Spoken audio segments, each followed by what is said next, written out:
discovery, a few brave men set out into the unknown, guided only by stars, courage, and a thirst for discovery.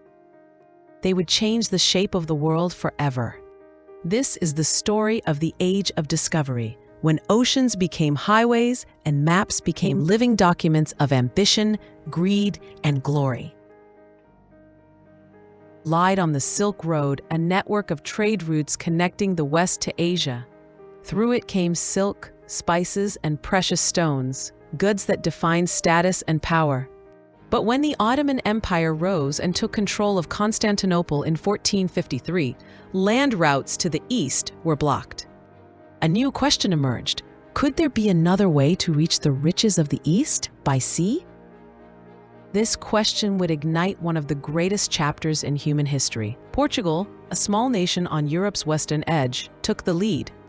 Under Prince Henry the Navigator, Portuguese explorers began sailing down the coast of Africa, mapping unknown territories.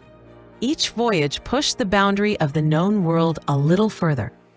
In 1488, Bartolomé Dias rounded the southern tip of Africa, the Cape of Good Hope, proving that the Atlantic and Indian Oceans were connected. 10 years later, Vasco da Gama reached India itself, opening the first sea route from Europe to Asia. The age of landlocked trade was over.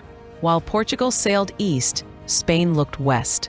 In 1492, an Italian sailor named Christopher Columbus set out across the Atlantic, convinced he could reach Asia by another route.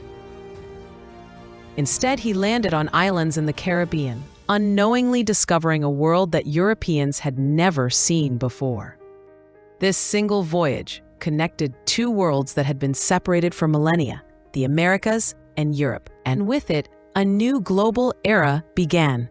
After Columbus, the race for empire began. Spain and Portugal divided the world with the Treaty of Tordesillas, an imaginary line drawn by the Pope. To the west of the line belonged to Spain, to the east, Portugal. Soon, Spanish conquistadors conquered vast territories in the Americas, while Portuguese merchants established colonies in Africa, India, and Brazil.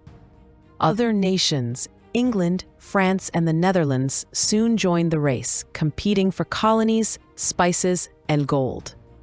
In 1519, Ferdinand Magellan set out to find a western route to the Spice Islands. Though he would not survive the journey, his expedition became the first to circumnavigate the globe.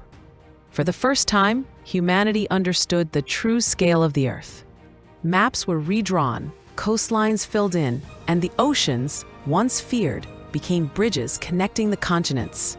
But discovery came with a dark side. Colonization, conquest, and the slave trade left deep scars across the world. Millions of indigenous lives were destroyed in the pursuit of power and profit. The Age of Discovery expanded horizons, but it also reshaped civilizations, often through violence and exploitation. Today, we travel the globe in hours, not years. Yet every map, every voyage, and every flight owes its existence to those first explorers who sailed into the unknown, chasing the edges of the world. The Age of Discovery didn't just redraw maps. It changed what humanity believed was possible.